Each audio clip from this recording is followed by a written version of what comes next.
This is how Libyans chose to express their anger over the growing lawlessness in their country.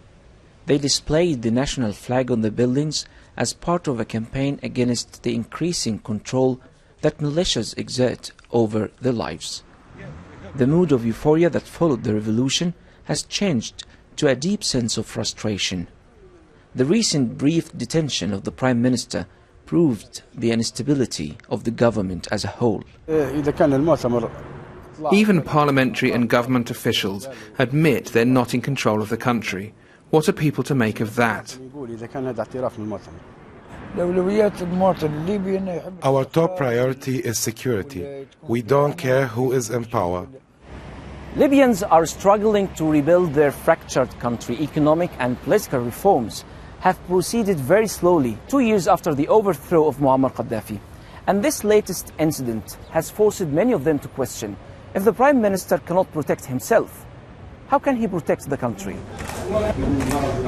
The Prime Minister Ali Zeidan, elected only last year, was kidnapped at gunpoint in Tripoli and held for several hours by militiamen. It is the latest evidence of the anarchy that prevails in the country. The government has made little progress in reintegrating the former rebels who overthrew Colonel Gaddafi into a united army and police force. Most of the militias refuse to disarm on the basis that politicians have not worked for the goals they fought for: justice, equality, and economic prosperity. In the growing chaos, Libyans now cling to any sign of law and order, even just the sight of police cars on the streets.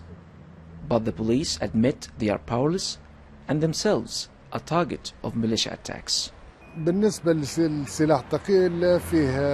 We don't even have pistols or Kalashnikovs to defend ourselves against the militias, let alone heavy weapons. Reinstating basic security across Libya is a priority for both government and citizens alike. But many Libyans believe that the weakness of the government makes this goal far from certain. Ahmed Maher, BBC News, Tripoli.